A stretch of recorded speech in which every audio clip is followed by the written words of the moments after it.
책을 읽다가 여행을 떠나는 상상을 해본 경험이 있는 여러분 안녕하십니까?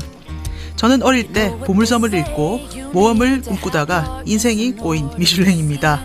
오늘도 제 옆에는 안데르센의 즉흥 시인을 읽고 이탈리아를 여행했던 한도사님 나와 계십니다. 네, 안녕하세요. 한도사 한병철입니다. 그리고 아가사 크리스티의 추리소설을 읽고 이스탄불을 꿈꿨던 라스트라다님 나와 계십니다. 안녕하세요. 라스트라다입니다. 아니 라스트라다님 이스탄불을 얘기해야 되는데 지금 좀 이불을 갖다 드리고 싶어요. 왜 감기 걸려 오셔가지고. 네. 동유럽은 우리나라보다 그 위도가 한 15도 정도 높아요. 그래서 이제 지금 겨울이 우리나라보다 좀 빨리 와서 이불을 2개를 덮고 잤는데도 감기에 걸려왔습니다. 동유럽에서 어제 오셨죠? 네. 네. 아유, 불멸의 투혼. 아니 또 아픈 얘기하니까 한도사님은 오늘 병원 가가지고 막 주사 엄청 맞고 오셨다면서요? 네, 최근에 2주 동안에 예방주사를 4대나 맞았어요. 왜요? 며칠 뒤에 아프리카 케냐로 떠납니다. 그래서 아프리카 갈 때는 네. 황열병 주사를 원래 의무적으로 맞아야 되지 않습니까? 그쵸. 공항에서 검사하죠. 네. 황열병을 일단 맞았고요. 제가 이번에 인생 3번째 황열병 주사예요. 황열이 10년에 한 번씩 맞는 그쵸. 거죠. 네. 근데 황열 주사가 이제 규정이 바뀌어서 평생 한 번 맞는 걸로 바뀌었다고 해요. 근데 그게 바뀌었네요. 그전에는 한 번에 맞으면 10년 유효기간이 있었잖아요. 네, 의사 말로는 2015년인가 14년인가서부터 평생 한 번 맞는 걸로 바뀌었대요. 제가 이것 때문에 한 3년 전에 그 중미여행할 때 고생한 적이 있었거든요. 왜요? 그 코스타리카는 황열병 카드를 또 반드시 요구를 해요. 그런데 코스타리카에 들어가려고 하는데 또 제 황열병 카드가 마침 딱 유효기간이 끝이 나버린 거예요. 아유, 왜 점검 안 하고 가셨어요? 그래서 고생했습니다. 국경에서 즉석으로 맞았어요. 네. 그리고 이틀간 시름시름 앓고. 네, 시름시름 앓고. 저도 그랬습니다. 네. 이번에 확인해 보니까 네. 원래 10년 단위니까 잊어버리잖아요. 확인해 그렇죠. 보니까 네. 올해 5월에 끝났더라고요. 그래서 어. 이번에 다시 맞으러 갔는데 이젠 끝이라고 네. 해요. 이런 얘기를 하다 보면 우리가 왜 이렇게 늙어서까지 주사까지 맞아가면서 감기까지 걸려가면서 어딘가로 자꾸 떠나게 되나. 그렇죠. 언제부터 이런 역마살이 왜 시작됐나 뭐 이런 생각이 드는데 이런 거 얘기하다 보면 우리가 꼭 여행책을 얘기를 하더라고요. 그래서 그렇죠. 예, 이번 에피소드는 우리의 여행과 인생을 만든 책들에 대해서 이야기를 해보면 어떨까 싶어요. 좋습니다. 네. 그래서 일단 나의 인생책, 내 인생을 만들고 가장 영향을 많이 준 책부터 얘기를 해보면 어떨까 싶어요. 네. 그래서 한도사님. 일단 지금은 여행서가 아니라 인생에 영향을 미친 책이잖아요. 네네. 우선 제가 이번에 이 얘기를 하려고 하면서 곰곰이 생각을 해보니까 기독교 신자들은 성서라고 말씀하시겠지만 저는 뭐 열심한 신자가 아니라서 그건 아닌 것 같고 저는 니체가 쓴 짜라투스트라는 이렇게 말했다가 내 인생에 가장 큰 영향을 미쳤던 책 중에 하나라는 생각이 들었어요. 몇 학년 때 읽으셨어요? 짜라투스트라를 솔직히 중학교 2학년 때 잡았는데 네. 이해가 잘 안 돼서 놨다가 네. 처음 잡은 게 당시에 삼중당문고로 나온 거 잡았어요. 그렇죠. 작은 네네. 거. 그랬다 고등학교 때 됐더니 좀 큰 책으로 다시 나온 거예요. 책이 이쁘게 좀 더. 그 책을 다시 또 구해서 봤죠. 고등학교 때 읽으면서 새로운 맛을 느꼈고 그래서 짜라투스트라 때문에 니체에 빠져가지고 니체의 책들을 당시에 구할 수 있는 거를 꽤 구해서 봤어요. 지금은 뭐 니체 전집이 나와 있지만 제가 고등학교 때는 니체 책이 번역된 게 거의 없었습니다. 아하. 짜라투스트라하고 너무나 인간적인 그 정도였고 뭐 이 사람을 보라든가 안티크리스트 이런 건 번역이 안 되던 시절이에요. 나중에 청하출판사에서 번역이 됐죠. 그리고 또 재미있었던 책들, 재밌다기보다 영향을 준 거는 노자 도덕경, 그리고 탄트라 비전, 수타니 파타, 그다음에 미야모토 무사시 오륜서 등등이 저에게 영향을 미친 책이었어요. 그게 한도사님을 어떤 사람으로 만들었나요? 그게 그리고 어떻게 여행으로 사실 짜라투스트라라는 책은 독재라든가 아니면은 그 철인 독재가 이런 부분을 강화시키는 책이에요. 그래서 좋은 책 아니라는 생각은 솔직히 듭니다. 네. 그래서 바그너라든가 아니면 히틀러 같은 사람들이 좋아했죠. 네, 그렇죠. 근데 여기서 보면은 중요한 단어가 몇 개 나와요. 영원 회귀, 힘을 향한 의지, 초인 이런 것들이 나오는데 이런 단어들이 고등학생 가슴에 불을 지피기에는 충분했거든요. 전 중2 때 이거 읽고 물론 이해는 안 되죠. 근데 초인 초극이 너무 멋있는 단어인 그쵸, 거예요. 단어가 멋있죠. 네, 예. 그래서 막 저도 이 찌질한 인생 빨리 초극해버리고 초인이 돼야지 막 이런 생각을 했어요. 맥락도 없이. 그래서 이 책에 보면은 이 말투가 굉장히 권위 있으면서 멋있게 나오잖아요. 그러므로 신은 죽었다. 그렇죠. 중요한 말 나오죠. 네네. 그다음에 슈트라우스가 작곡한 동명의 교향시가 있어요. 짜라투스트라는 이렇게 말했던 음악이 있는데 이 음악이 참 웅장하고 멋있어서 영화 2001년 오디세이의 오프닝, 스페이스 오디세이 오프닝 음악으로도 나오고 MMA 선수였던 그 덩치 큰 밥샵이라고 있죠. 그렇죠. 네. 네, 약사 출신. 원래 전공이 약학이잖아요. 약사예요. 팝샵이 원래 약사였어요. 네, 원래 약사예요. 굉장히 네. 머리 좋고 인텔리인데 네. 겉만 보고 사람들이 이렇게 그냥 인텔리하지 않은 줄 알아요. 이 사람은 공부 좀 한 사람이에요. 밥샵이 자기 테마곡으로 썼죠. 이 스페이스 오디세이의 그 장면은 정말 영화사에서도 아주 명장면으로 치거든요.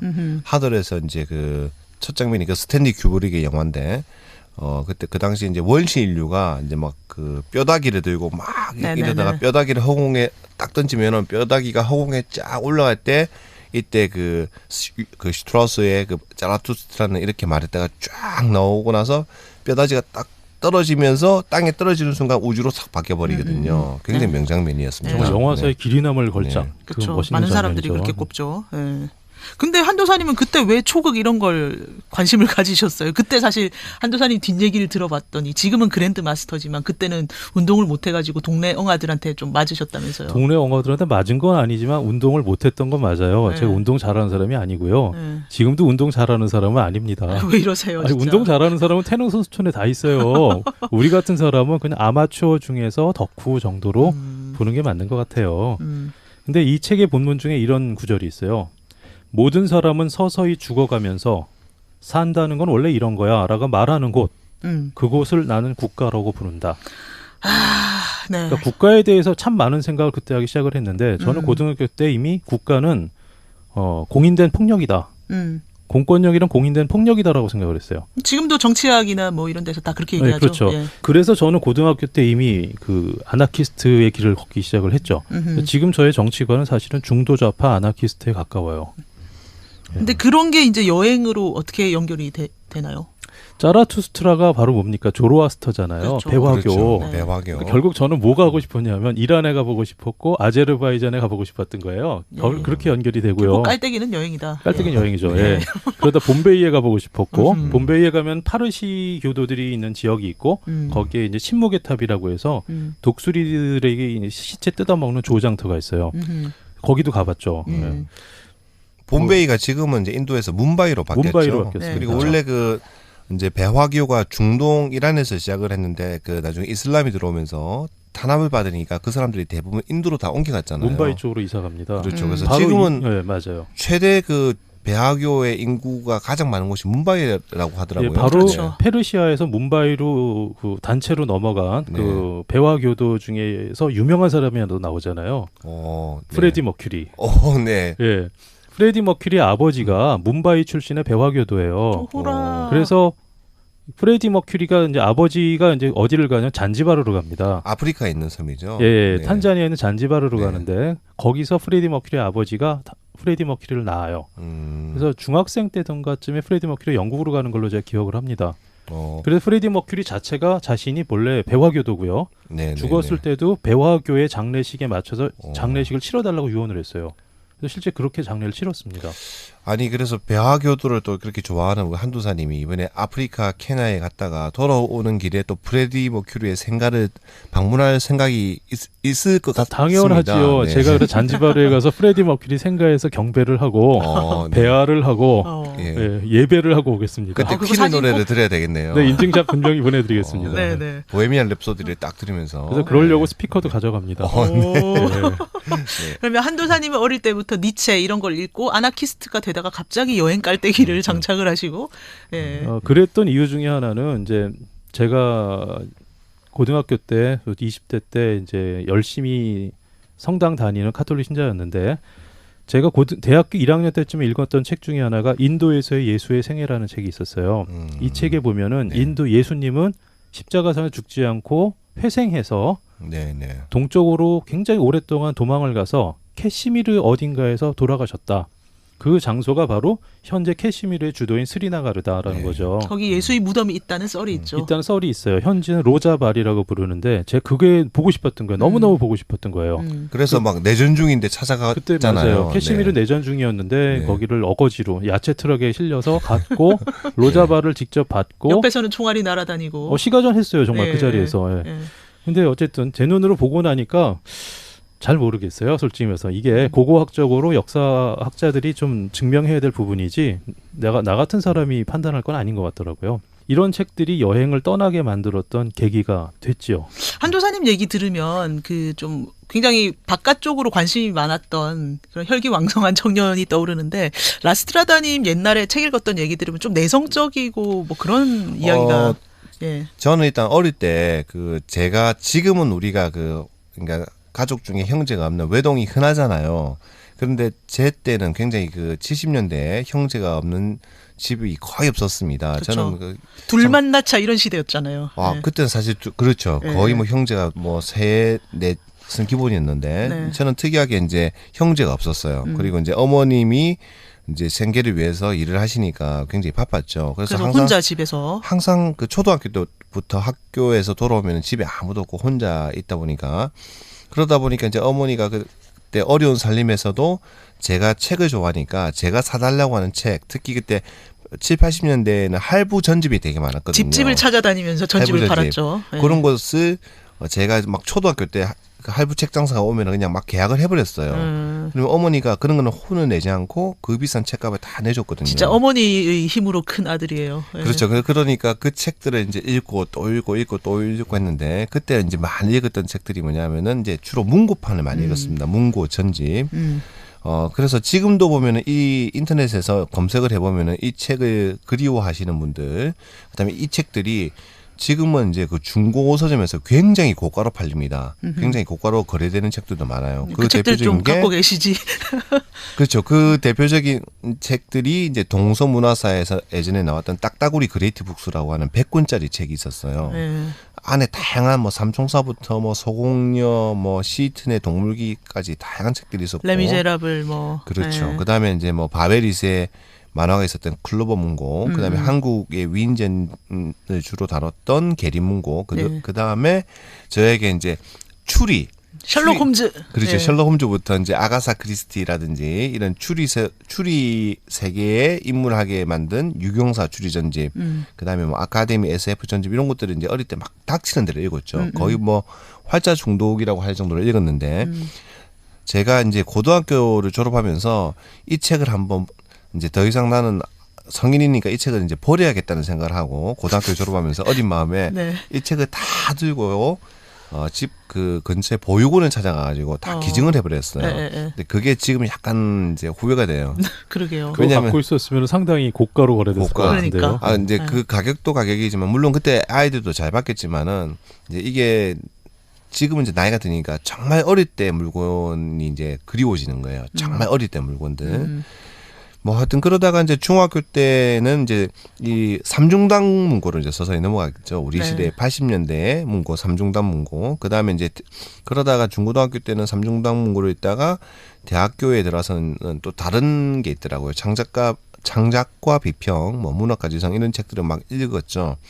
말 그대로 그냥 닥치는 대로 읽었습니다. 활자 중독이라고 할 정도로. 그래서 그러면 그 어떤 책이 나한테 닥쳤느냐에 따라서 인생관이 좀 만들어졌겠어요? 뭐 그러니까 어릴 때부터 이제 중학교 때부터 쉽게 말씀드려서 좀 중학생이 읽으면 안 되는 책들도 뭐 막 예를 읽고 들면 뭐 그 당시에 뭐 썬데이 서울이라든지 킨제이가 쓴 뭐 성보고서 이런 거. 그런 거는 이제 제가 구입 못 하니까 그때 이제 그 외사촌 누나가 사놓은 걸 막 읽고 킨제이 리포트 뭐 그다음에 뭐 그때 당시 그 차탈리 부인의 사랑이라고 하는 그 또 소설이 우리나라에 그때 번역이 돼서 엄청 그쵸. 그 이슈가 됐거든요. 그건 삼중당 문고에서 나왔었죠.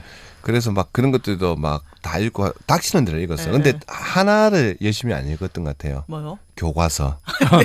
그래서 인생이 이렇게 좀 꼬인 것 그래서 같습니다. 교과서에 충실하면은 그렇죠. 좋은 대학 간다고 그러고 항상 그러잖아요. 그러니까 그때부터 이제 좀 그 교과서 바깥의 삶을 지향했던 것 같습니다. 네. 요 계림문고 단어 보니 생각나는데 네. 계림문고를 국민학교 때 부모님이 그 당시 100권까지 처음 나왔어요. 첫 1차 시리즈가. 맞아요. 네. 그다음 100권 이후가 계속 나왔는데 1권부터 100권까지를 큰맘 먹고서 한 지를 들여놓으신 거예요, 집에. 근데 그거를 하루에 어쨌든 몇 권씩 봤어요. 그렇죠. 네. 그래가지고 이제 100권을 이제 반년이 안 돼서 다 봤는데 지금도 그때 봤던 책들 중에 기억나는 게 아주 많아요. 그렇죠. 네. 기억나는 것 중에 하나가 솔로몬의 동굴이라는 게 당시에 있었고 그렇죠. 그 책 되게 재밌었죠. 네네. 또 하나는 십자군의 기사라는 소설을 세대차 거기서 느껴. 봤어요. 저는 하나도 모르겠어요. 네. 그 십자군의 기사는 아주 유명한 중세 기사문학의 걸작인데 아하. 지금도 그거는 이제 서양에서 나옵니다. 근데 이게 뭐냐면 한국 기사 케네스라고 하는 사람이 스코틀랜드의 왕자인데 신분을 숨기고 십자군에 참전해서 또 그래서 한도사님이 십자군으로 이제 꽂히게 되는 계기를 그렇죠. 바로 그런 거예요. 네. 뭐 나머지 스토리는 비슷해요. 공주 만나고 왕 만나고 뭐 그런 건데 여기 보면은 이제 재미있는 게 몇 군데 나와요. 예루살렘의 어디 수도원에 가고 이제 예배 보는 장면, 살라딘 장군 만나는 장면 이런 게 나오는데 이 책을 나중에 제가 성인이 된 다음에 구해서 보려고 하니까 한국에 지금도 번역이 안 돼 있습니다. 이 책은 번역이 좀 안 돼 있어요. 옛날에 어린이용으로 나온 것만 있었던 것 같고 그래서 할 수 없이 그거를 영어로 된 원서를 찾아봤잖아요. 아이고 그러려고 영어 공부하셨구나 또. 네. 네. 정말 보고 싶은데 어떻게 번역판이 없어 영어책을 봤어요. 네. 첫 장서부터 쇼킹인 거예요. 첫 장소가 어디길래? 불타는 시리아의 태양이 사막 위에 내려꽂힐 때 이렇게나 영어로. 그래서 한도사님이 이런 데를 좋아하시나 봐. 어릴 때처럼. 그러면서 한 기사가 터덜터덜 걷고 있었다. 이렇게 이게 쫙 나오는데 그 문체 자체가 너무너무 웅장하고 비장한 거야. 네. 더 썬오브 시리아 하고 나와요. 와, 딱 보는데 이게 비주얼이 눈에 딱 들어오지 않아요? 그러니까 내가 중동 가가지고 아코에도 가보고 한 거예요. 이게. 야, 그러니까 어릴 때 진짜 이 가슴에 그 씨앗을 심어주는 게 책이네. 그래서 여기서 꽂혀가지고 그래 나는 중동 시리아의 태양 사막 그런 거 볼 거야. 무사가 되겠다. 그래서 아코서부터 이제 그 일대 십자군의 흔적들을 찾아다니게 된 거지요. 저는 어릴 때 저희 아버지가 처음으로 딱 집에 책이라고 사온 게 꼬마 과학자 시리즈 뭐 이런 거였어요. 그래서 공대를 갔네요. 그러니까 어릴 때 책을 잘 골라 읽어야 돼요. 그래서 꼬마 과학자 시리즈에 뭐 생태계에 대해서 막 약육강식 뭐 이런 것들 처참하게 보여줬고 저는 그때 인간이 단백질 덩어리라는 거를 초등학교 1학년 때 알게 된 거예요. 굉장히 유물론을 빨리 터득하셨네요. 그렇죠. 근데 어릴 때 아무 생각 없는 애가 그걸 배웠을 때 너무 인생이 허무해진 거예요. 그래서 제가 제 손과 제 팔을 바라보면서 이거 썩어 없어지네. 어떡하면 좋아. 너무너무 허무하고 불안하고 무섭고 왜 살까 뭐 이런 생각을 하고 인생이 결국 투쟁이라고 생각을 하게 됐어요. 그리고 거기다가 집에 이제 그 다음에 산 책이 위인전 시리즈였어요. 무슨 문고판. 위인전 시리즈 중에 그 마리 퀴리 부인 제가 예전에 판테온에서 그 퀴리 부인 근데 어릴 때 퀴리 부인처럼 고진감래 이런 거 하면서 살아야 되는 거라고 그 머리에 박혀버린 거예요. 그래서 막 과학을 공부하면서 몸에 막 암이 들어가고 그러는데도 계속 진리를 위해서 탐구하는 막 그런 거가 머릿속에 박혀가지고 인생이 꼬였는데 지금 생각하면 그때 우리나라에서 과학 입국 이렇게 과학을 공부시켜가지고 나라가 좀 잘 살아보자 이런 이데올로기가 있었고 뭐 정부에서도 계속 그런 식으로 했었고 원래 그 개발도상국에서는 당연한 거죠. 그렇죠. 그래야죠. 근데 제가 그 한도사님처럼 좀 아나키스트를 먼저 됐었어야 되는데 그걸 모르고 순진한 상태에서 그런 위인전을 읽다가 세뇌를 당해버린 거예요. 아니 그런 사람이 많아야 국가가 발전합니다. 아니, 국가가 발전하면 안 돼요. 제가 행복해야 돼요. 그래서 이제 저는 어릴 때부터 인생이 힘들고 어두운 거라고 각인이 됐고 너무너무 억울해요. 지금 생각하면. 어릴 때는 사실 춤이나 추고 그림 그리고 놀아야 되잖아요. 근데 이제 스스로 과학자가 되어야겠다고 결심을 하고 나니까 교과서가 재밌는 거예요. 그래가지고 중2 때 과학 교과서를 읽고 돌턴의 원자설에 너무너무 감동을 받았던 거예요. 그런 분이 계셨군요. 그래서 화학과를 지원하게 된 건가요? 그리고 수학의 정석 보니까 미분이 너무 아름답고 어떻게 인간이 적분과 확률과 집합 이런 사고를 할 수가 있나 추상적인 사고를. 계속 그런 걸 감동을 받으려고 하니까 진짜 감동이 오는 거예요. 그러니까 소설도 사실은 좀 재미가 없고 그 재미있다고 느꼈던 게 베르나르 베르베리의 개미였던 거예요. 고등학교 2학년 때. 그래서 그렇게 막 인류라는 종에 대해서 과학적으로 탐구를 하고 그런 책들이 재미있었고 나중에 나이 들어서는 이기적 유전자 제 인생의 책이에요. 리처드 도킨스가 쓴 그런 게 재미있고 그러면서도 약간 인생이 허무하다는 그게 있으니까 미르치아 엘리아드의 뭐 샤머니즘이나 뭐 헤르만 헤세의 데미안, 시타르타, 지화사랑 이렇게 뭔가 좀 지식적인 걸 찾아가는 그런 것들이 이 3종 세트는 뭐 중고등학교 때 안 읽은 사람 없을 거예요. 그렇죠. 한도사님도 좋아하셨다면서요. 그럼요. 새는 아래서 나오려고 싸운다. 그 말 너무 멋있지 않아요? 아니 그러니까 괜히 아는 척하고 할 때 학교에서 신앙성의 할 때 꼭 쓰잖아요. 애들이. 그렇죠. 이거 제가 뭔지 모르지만 지금 내가 아래서 나오려고 이렇게 고통스러운 거야. 이런 생각을 해가면서 막 갖다 붙이고. 그리고 홍신자 씨의 자유를 위한 변명 뭐 이런 것도 굉장히 열심히 봤었고 저도 열심히 봤습니다. 이제 홍 선생님 책 여러 권 봤는데 가장 기억에 남아요. 요거는 나중에 자세히 좀 얘기할 시간이 있을 것 같고 그리고 국화와 칼 그 루스 베네딕트라는 사람이 쓴 책인데 제가 이런 책을 처음 본 거예요. 이런 책이라고 하는 게 뭐냐면 정말 아름다운 문체로 팩트 폭력으로 한 나라에 대해서 정말 국민성이 뭔가를 촘촘히 파헤친 책이었는데 고1 때 처음으로 읽고 너무너무 충격을 받은 거예요. 어떻게 책을 이렇게 쓸까? 이 많은 사실을 어떻게 이렇게 잘 올가매서 사소한 것에서부터 큰 진리를 이끌어낼까? 나도 언젠가는 이런 책을 쓰고 싶다. 뭐 이런 생각을 했었던 것 같아요. 일반인이 볼 수 있는 인류학 서적 중에 가장 대중적이면서도 그렇죠. 훌륭한 작품이라는 생각이 들어요. 결국 인류학을 할 운명이었네요. 그러니까 과학과 인생에 대한 허무주의와 약간 종교에 대한 관심과 인간의 몸에 들어있는 소프트웨어에 대한 관심과 이런 게 정리를 맞물려서. 해보니까 이거네요. 읽은 책들 얘기를 들어보니까 네. 공대를 갈 수밖에 없고 인류학을 갈 수밖에 없는 네. 그런 책들을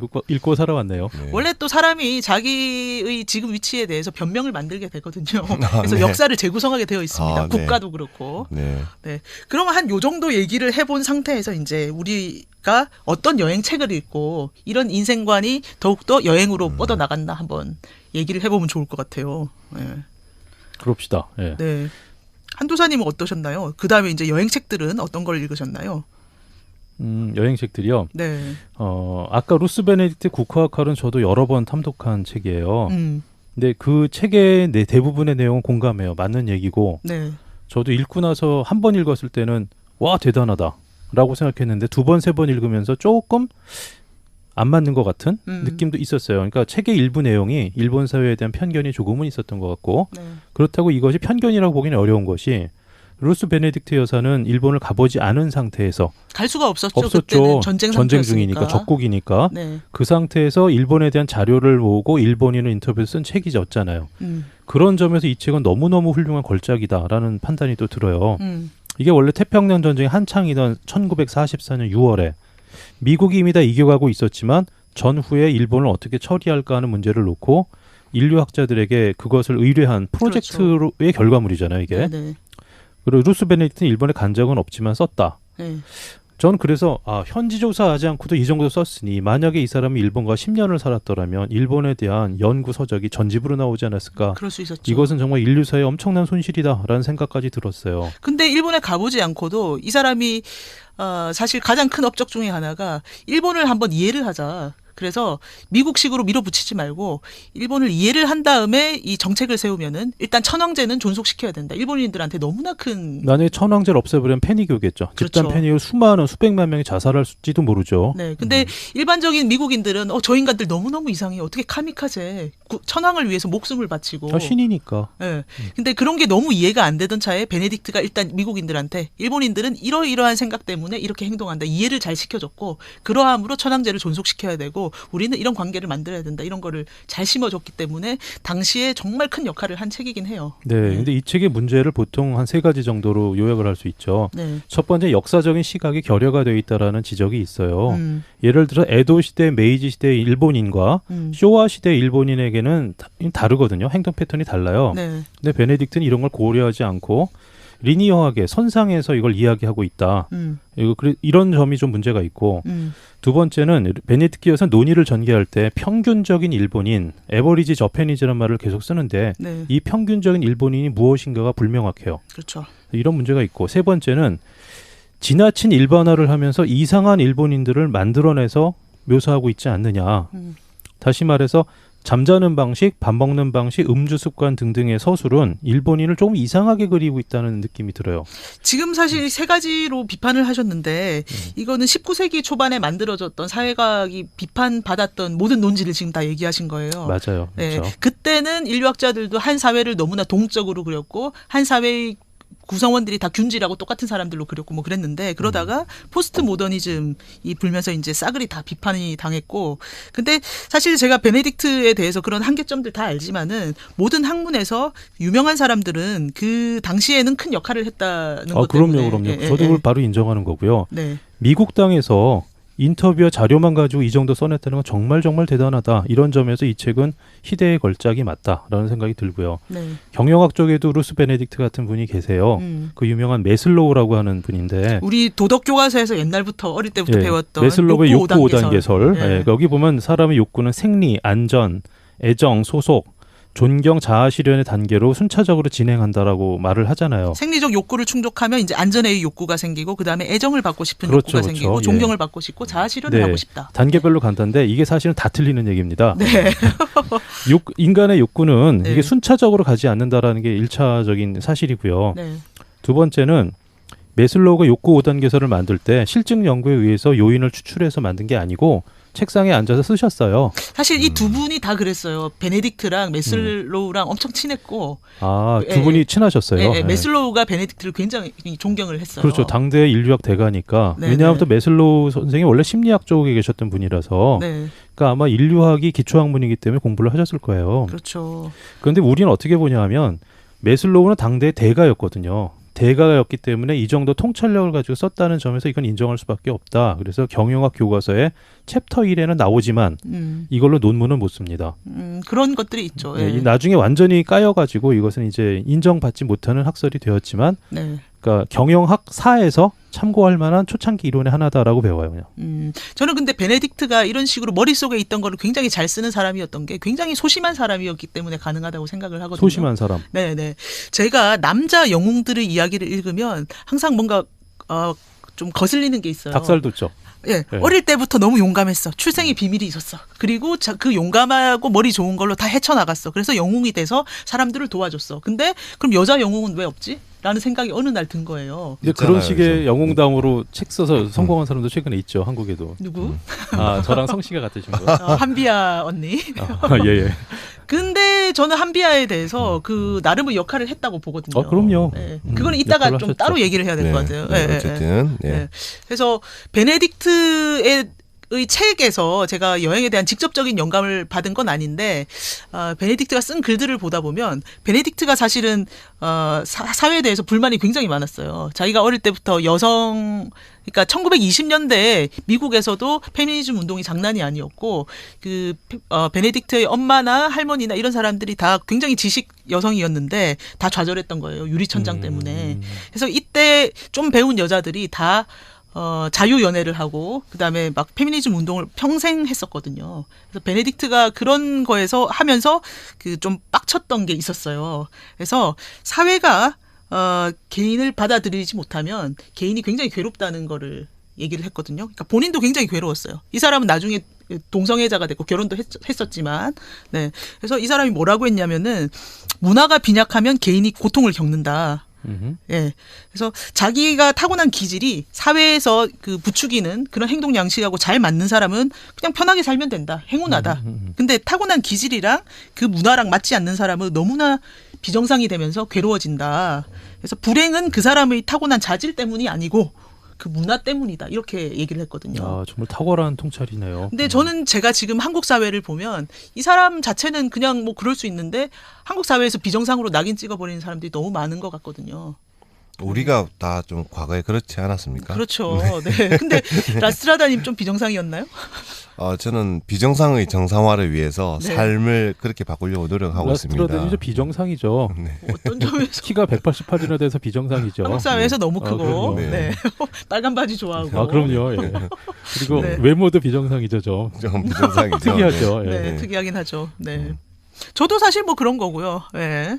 조만간 유리천장 얘기했는데 네. 미국 사회도 그때 유리천장이 있죠. 지금도 저는 미국에 유리천장이 있다고 믿거든요. 있죠. 예. 저는 힐러리가 반드시 떨어진다고 본 사람이에요. 아하. 흑인을 대통령을 앉힐지라도 와스프들은 절대 여자를 대통령을 앉히지 않을 것이다. 근데 그 말이 결과론적으로 맞잖아요. 네. 오히려 대한민국은 여성을 대통령으로 선출한 나라죠. 이런 걸 볼 그렇죠. 때 네. 미국의 보수성이라는 건 우리가 상상 이상으로 깊을 것이다라고 거기다가 좀 보고 기독교까지 딱 붙어 있어가지고 바로 겁니다. 프로테스탄티즘을 기반으로 한 백인 사회 여기서는 여자가 대통령이 되는 걸 인정하지 않을 거예요. 전 앞으로도 한동안 미국 대통령은 남자일 거라고 봅니다. 네. 유리천장은 미국에도 그때나 지금이나 굉장히 공고하게 저는 자리 잡고 있다고 생각이 들어요. 저는 그래서 베네딕트 얘기를 계속 관심을 갖는 이유가 뭐냐면 이 사람이 문화의 탓이기 때문에 개인들이 그러면은 이 나를 불행하게 만드는 문화 속에서 살면서 어떻게 할 수 있는가. 근데 이 사람이 얘기한 게 여행을 하라. 는 거하고 연결될 수 있다고 저는 해석을 했거든요. 그래서 베네딕트가 한 얘기가 뭐냐면 현재 문화 제도에 적응할 수 없는 사람은 자기 문제를 좀 객관적으로 파악하고 좀 침착하게 다뤄라. 사실은 한국의 20대 여성 자살률이 전 세계에서 제일 높거든요. 원래 몰랐습니다. 자살은 남자가 많이 하게 돼 있어요. 젊은 남자가. 근데 한국만 여자가 더 하는 거예요. 그만큼 살기가 어렵다는 네, 거죠. 그렇다는 여자한테. 거죠. 네네. 그래서 이 여자분들이 나를 탓하기 전에 좀 이거 문화가 잘못된 거 아니야? 이렇게 시선을 좀 객관적으로 해볼 수 있으면 좋을 것 같고요. 사회의 관용을 좀 키워야 된다는 말도 베네딕트가 했는데 그러려면 여행 갔다 온 사람들이 많아야 된다고 생각을 해요. 그래서 저는 여행 상상하는 거예요. 네. 우리나라의 유럽 여행자, 유럽의 개인 여행자의 80% 정도가 여성이잖아요. 네네. 그렇죠. 네. 가서 자유를 느끼죠. 그러니까 저는 그거는 굉장히 다행이라는 생각이 드네요. 네네. 여행을 가서 치유받고 네. 올 수 있고. 네. 뭐. 그리고 자기 문제를 객관적으로 볼 수가 있는 거예요. 내 탓이 아니었어. 유럽 사람들은 이렇게 사네? 나 근데 한국에서 왜 그렇게 고통스러웠을까? 이런 생각도 그런데 해보고. 우리나라 꼰대 아저씨들 중에는 여성 혼자 여행 나오면 꼭 시비 거는 사람이 맞습니다. 있죠. 저도 네. 여러 봤어요. 네네. 여자 혼자 다니면 위험하지 않냐. 네. 혹시나 딴 생각에서 나온 거 아니냐. 그렇죠. 그러는 당신은 왜 나왔는데 말하고 싶어요. 난 남자인데도 그 말이 하고 싶었어요. 네네. 그렇죠. 그래서 저는 그 베네딕트가 쓴 책에서 직접적으로 여행을 어떻게 하라 이런 걸 받은 게 아니라 베네딕트가 자꾸 문화와 개인이 갈등을 한다 이런 얘기를 들을 때마다 저도 사실은 탈출구가 여행밖에 없었던 거예요. 그래서 제가 최고의 여행책으로 꼽는 게 그냥 베네딕트인 거예요. 네. 훌륭한 네, 결정인 것 같아요. 맞아요. 네. 저는 뭐 어릴 때 사실 지금은 우리가 그 서점에 가면은 서점의 한 코너를 그 여행 서적들이 그 차지할 정도로 그 여행 서적의 그 전성기라고 말할 수 있을 정도로 많은 그 서적들이 출판되어 나오잖아요. 근데 뭐 70년대, 80년대 하다못해 90년대 말까지만 하더라도 우리나라에서 여행 서적이라는 게 가이드북 그것도 일본 가이드북을 번역한 그 지구를 걷는 법을 번역한 뭐 세계를 간다 그 시리즈 예. 일본 거 그냥 번역한 그렇죠. 거죠. 그 정도밖에 네. 없었거든요. 맞아요. 그래서 이제 어릴 때 대신 그 여행을 꿈꾸게 된 것은 저 같은 경우에는 이제 뭐 닥치는 대로 마구잡이 독서, 특히 이제 그 우리나라 소설 외에 다른 나라 소설을 막 읽다 보면은 이제 거기에 지명이 나오잖아요. 네. 그러면은 그 지명에 대한 이제 그 궁금증과 환상이 너무 강했던 거예요. 지금 같은 경우는 인터넷이 있으니까 바로 그냥 찾아보면은 뭐 이미지를 언제든지 볼 수 있지만은 70년대, 80년대에는 그런 사진을 구하기조차 힘들었습니다.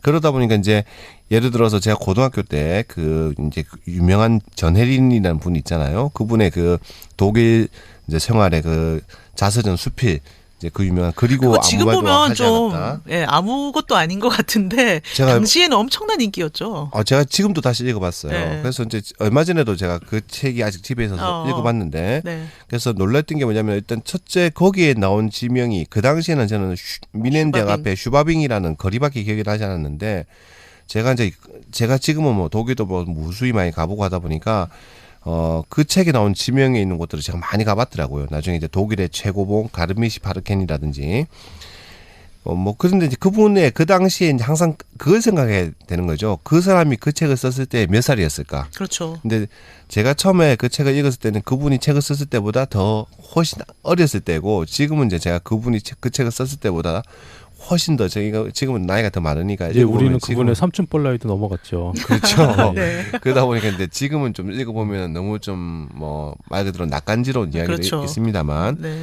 어쨌든 그런 식으로 굉장히 그 호기심이 생겼고 그 다음에 이제 어릴 때는 그런 생각조차 못했죠. 우리는 뭐 그때는 뭐 너무 가난했고 여권조차 없던 때였으니까 내가 이런 나라를 가볼 것이라는 생각도 못했는데 이제 드디어 여행을 다니면서 항상 이런 것들이 저는 많이 반복이 되었습니다. 그래서 어느 장소에 가보면은 야 여기가 내가 어릴 때 책에서 읽던 그 장소에 드디어 왔구나 하는 네. 그 감동을 많이 느꼈거든요. 바로 네. 그 구절 저도 항상 마음속으로 한 게 드디어 내가 여기 왔구나. 드디어 내가 그런 장소가 이제 네. 저 같은 경우에는 꿈꾸고 상상하던 그 장소. 예를 들어서 뭐 네. 이제 제가 한 7년 전이네요. 벌써 2010년에 중국 몽골 울란바토르에서 기차를 타고 중국 사천성 성도까지 여행을 했잖아요. 북에서 남으로. 그래서 사천성 성도에 가서 드디어 그 두보의 시 촉상이라는 이제 시가 있거든요. 그래서 이제 그 촉상이 이제 촉의 재상 제갈 공명을 이제 노래한 시인데 그래서 드디어 그 공명의 사당 사천성 성도 청도에 딱 갔을 때 두보의 시가 쫙 생각이 나면서 와 드디어 내가 여기 왔구나라든지 왔구나 하는 생각이 든다든지 또 이제 올해 봄에 제가 뉴올리언즈에 갔잖아요. 네네. 그 혼자 이제 한 4박 5일 그 재즈를 들으러. 네. 근데 뉴올리언즈 시내에 보면 이제 강이 흐르거든요. 근데 그 강이 미시시피 강이잖아요. 네네. 그래서 미시시피 강 이름을 처음 들은 게 어릴 때 톰 소여. 톰 소여, 허클베리 허클베리. 네. 그래서 그때 또 막 그 미시시피 강에 대한 이미지만 있다가 올해 나이가 이제 드디어 50이 됐는데 드디어 내가 이 미시시피 강에 왔구나 하는 막 감동이 막 드는 거예요. 네. 이제 그런 것들이 많죠. 뭐 삼총사 또 옛날에 그 우리 소설 뭐 달타냥이 나온 삼총사 보면은 그 도보 해협을 건너는 그 추격전에 굉장히 박진감이 넘치거든요. 막 시간차를 두고. 그래서 어릴 때도 그 도보 해협이란 그 단어가 너무나도 그 머리에 박혔어요. 근데 저는 도보 해협을 아직 사실은 배를 타고 한 번도 못 건너봤습니다. 이번에 제가 도보를 배를 타고 건넜는데요. 예전에도 배를 타고 건넌 적은 있었어요. 초창기 여행할 때도 영국과 프랑스 다닐 때 우리가 당시엔 유로터널 없었으니까 그때 유로스타가 그렇죠. 터널이 없으니까 배를 탔는데 그 배를 우리가 벨기에나 프랑스에 있는 데서 유로코치 버스를 탔단 말이에요. 그렇죠. 저녁 7시쯤 타요. 네. 그러면 밤 한 10시, 11시쯤에 깔레 도착을 하고 버스가 배를 들어가고 가판에 구경을 하는데 그때 한밤이에요. 자정이에요. 네. 달밤이고 캄캄하니까 도보해협 안 보이잖아요. 네. 네. 내리면 그 버스 타고 그냥 또 런던까지 가면 아침 된단 말이에요. 네. 그러니 뭐 대낮에 화이트홀을 볼 일이 없는 거예요. 근데 이게 하도 이제 가슴 아프던 차에 그 이후로는 이제 지하 터널로 유로스타 타고 다니고 그랬어요. 네. 이번에 그래서 일부러 시간을 내서 아침에 오전에 배를 타고 해가 떠오를 때 화이트홀을 보면서 대낮에 도보를 건넜죠. 화이트홀이 그 절벽 같은 건가요? 하얀색 절벽 그거죠. 백악기 하얀 네. 절벽이고 그 지질학적으로는 프랑스 쪽하고 영국 쪽이 같대요. 그래서 네. 양쪽이 쪼개지면서 있어서 저는 확인을 안 해봤지만 프랑스 쪽 어디에도 비슷한 절벽이 또 하나 네네. 있다고 하네요.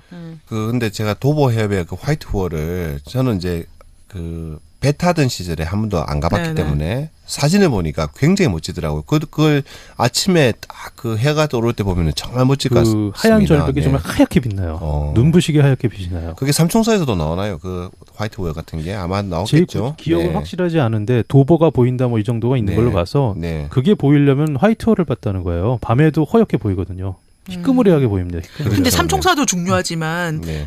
라스트라다님 인생에서 김수영이 되게 중요한 사람이잖아요. 시인 김수영. 네. 네. 왜냐하면 이제 김수영 씨를 이제 고등학교 3학년 때 사실 이제 김수영이라는 시인을 알게 돼서 이제 시집을 읽기 시작을 했죠.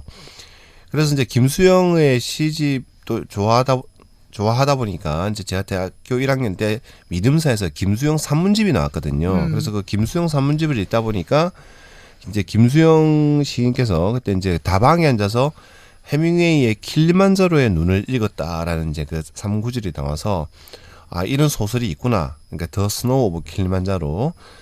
그때 마침 또 그 조용필의 이제 한 1년 뒤에 그 유명한 그 킬리만자로의 표범이라는 이번에 노래가 한도사님이 나왔죠. 가실 곳. 네, 이번에 가려고 제가 준비하고 있습니다. 네. 약도 다 사놨습니다. 고소약.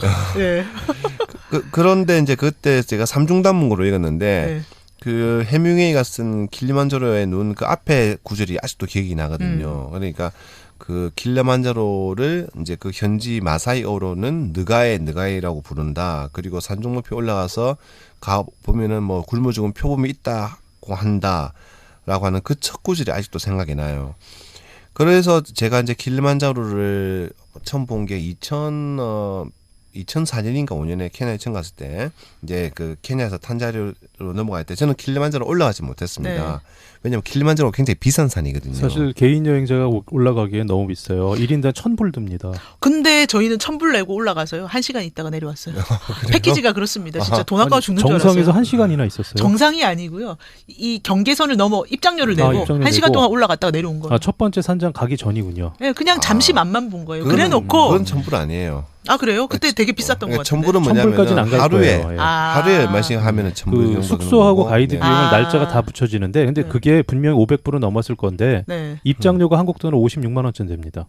나머지가 가이드, 포터, 그다음에 산장에서 네. 자는 숙박비거든요. 아무튼 저는 진짜 1시간 들어갔다가 나오는데 왜요? 또 그것에 만족하시는 분들 그럼요. 아 물론 다 만족하시죠. 정상을 내가 못 킬리만자로 올라가니까. 들어갔다. 네. 그래도 이걸로. 킬리만자로 다녀온 거예요. 네, 네, 네. 네. 네. 저는 그 네 번째 동방박사랑 같은 얘기라고 생각해요. 예술을 만나지 못했어도 동방박사는 인물을 완수한 거거든요.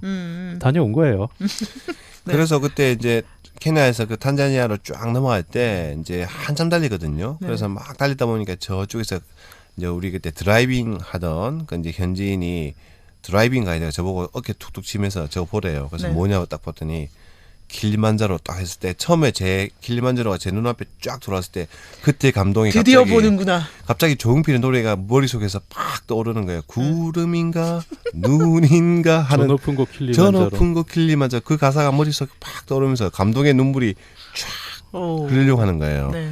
그런 이제 경험들을 한 2개만 정도 더 말씀드리면은 네. 그다음에 이제 어릴 때 그 부다페스트 좋아하게 되신 얘기도 있을 것 같고. 그렇죠. 네.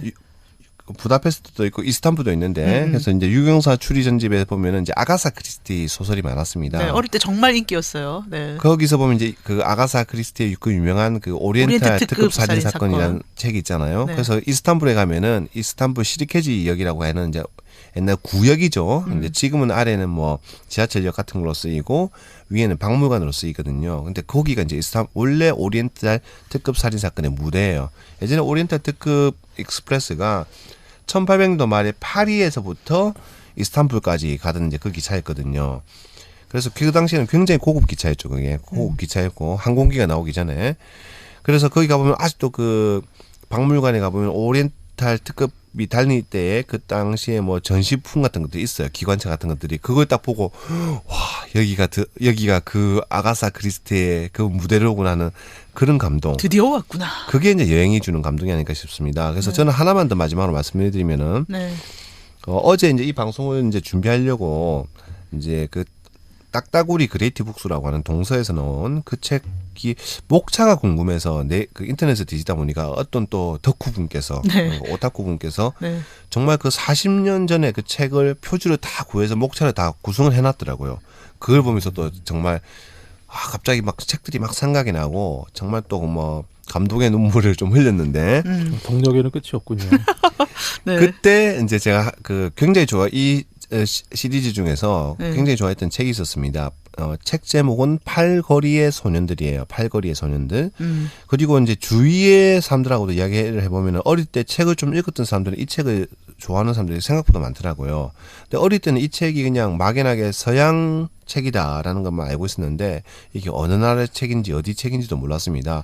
그냥 그 어느 도시에 어느 한 동네에서 여러 아이들이 이제 같이 티격태격하면서 성장하는 성장 소설인데 제가 그 2년 전에 부다페스트에서 있으면서 갑자기 이 소설이 생각이 난 거예요. 그래서 갑자기 이 소설이 혹시 유럽의 어느 나라를 배경으로 하는 걸까 찾아보니까 마침 부다페스트인 거예요. 작가도 이제 페렌츠 몰라르라고 하는 헝가리 사람이 지었고 그래서 이제 한국어 정보를 막 찾아보니까 이 전혀 정보가 안 나오고 그래서 영문으로 구글링해서 보니까 팔거리가 네. 저는 어릴 때 팔거리에서 8거리 있잖아요. 네. 우리 그러니까 뭐 거리가 4거리, 8개로 5거리, 뻗어나가는구나. 6거리, 예. 7거리, 8거리 할 때 8거리인 줄 알았는데 영문명을 처음에 아무리 찾아봐도 8거리가 안 나오는데 어느 날 우연히 딱 찾다 보니까 이게 팔이 영어로 폴인 거예요. 폴. PAUL. 바울. 네. 그러니까 바울 거리의 소년들인 거예요. 네. 그래서 마침 결국 제가 또 자주 가는 장소에서 먼지 않은 곳이더라고요. 그게 딱 찾아갔더니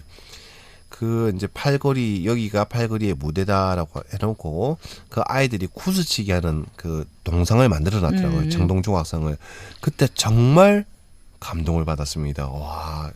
초등학교 시절에 그 읽던 그 소설의 장소에 내가 드디어 오다니 하면서 두 분은 책을 읽고 거기서 지명이 나오면 거기를 한번 가봐서 드디어 내가 왔구나 뭐 이런 감동을 많이 받으신 네, 것 같아요. 네, 네.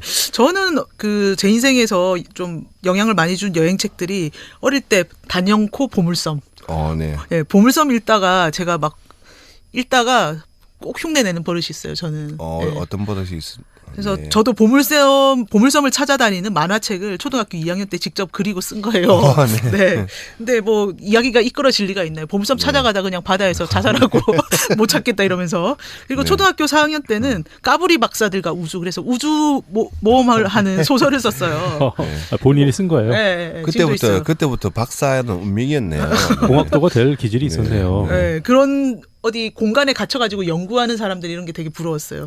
그리고 5학년 때도 막 이야기 쓰고 6학년 때도 소설 쓰다가 6학년 때 붓을 꺾었어요. 너무 안심해가지고 스스로. 왜냐하면 나한테는 소재도 없고 인생 경험도 없고 아무런 관점도 없는데 남의 거 자꾸 흉내만 내고 있구나. 그래서 일단은 다 그만두고 파란만장하게 사는 것부터 하자.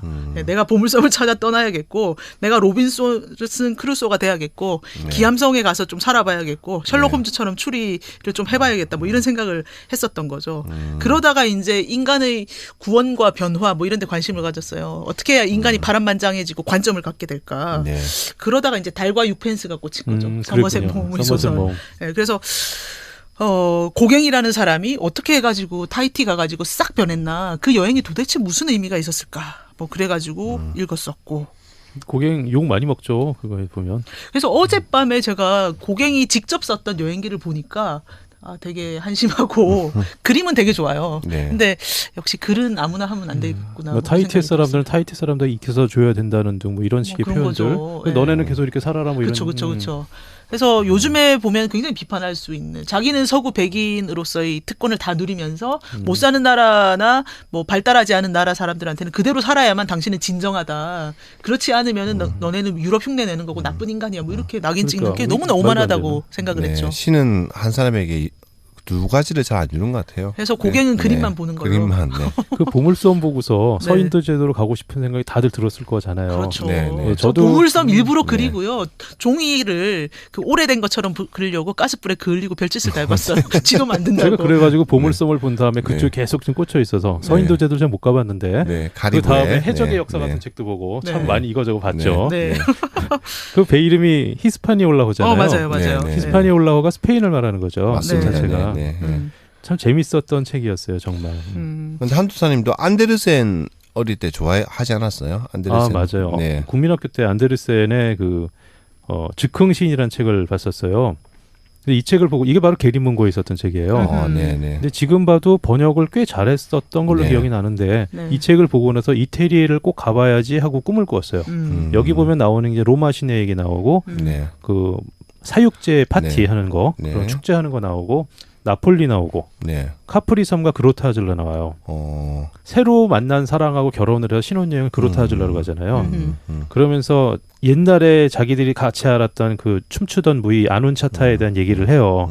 그래서 나 그로타아즐라 가봐야지. 이렇게 아름다운 곳이 있단 말이야? 하고 그래서 소렌토를 처음 가게 됐던 거예요. 유럽 여행 처음 할 때. 그래서 소렌토를 갔어요. 뭐 어쨌든 이 즉흥시는 지금 봐도 참 재미있는 책이어서 뭐 시간 되시는 분들 한번 보면 좋겠고 이 책에 보면은 주인공이 단테의 신곡을 읽는 장면이 나옵니다.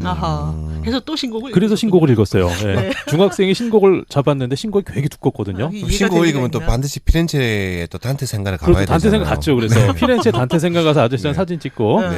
그런데 중학생이 단테의 신곡을 잡았는데 이해가 되겠어요? 안 되죠. 네. 앞에 지옥편 조금 있다 때려쳤는데 고등학교 때 다시 봤어요. 언제 봤냐? 고3 때 시험 공부할 때. 네. 그럴 때 참 재밌게 갑자기 공부하기 이해가 싫을 됩니다. 공부하기 싫을 때 이런 책이 너무 잘 읽히는 거예요. 그럼요. 이해가 쏙쏙 돼요. 그래서 공부는 안 하고 그 책 보고. 네. 그 나중에 대학 와서 또 한 번 봤어요. 근데 대충 시험 기억에 전이었죠? 그렇죠. 시험 때죠. 네. 10년 단위로 한 번씩 보게 되는 것 같은데 10년 단위로 읽을 때마다 신곡의 느낌이 전혀 달라요.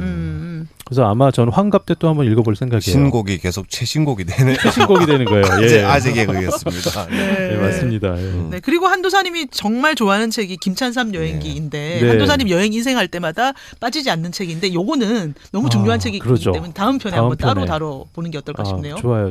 그리고 아까 킬리만자로 때 얘기 하나 더 하면 네. 킬리만자로 정상 봉우리 이름 기억하세요? 우후루봉이죠. 맞아요. 네. 근데 우후루 들으면 뭐 생각나요?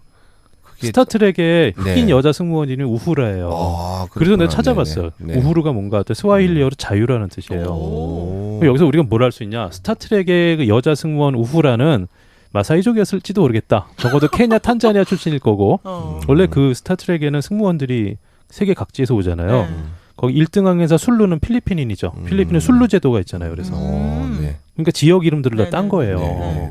그래서 제가 이번에 킬리만자로에 가면은 스타트렉 그려진 티셔츠를 입고 사진을 찍을지도 모릅니다. 우후라에 대한 어떤 그 거죠. 거기 보면은 서구에 우리가 이제 대중문화 영화 같은데 보면은 특히 이런 코드들이 많이 숨어 있어요. 그렇죠. 네. 그래서 이것도 여행을 많이 다니다 보면은 그걸 이제 알게 되고 또 그게 굉장히 재밌는 발견을 할 수가 있습니다. 네.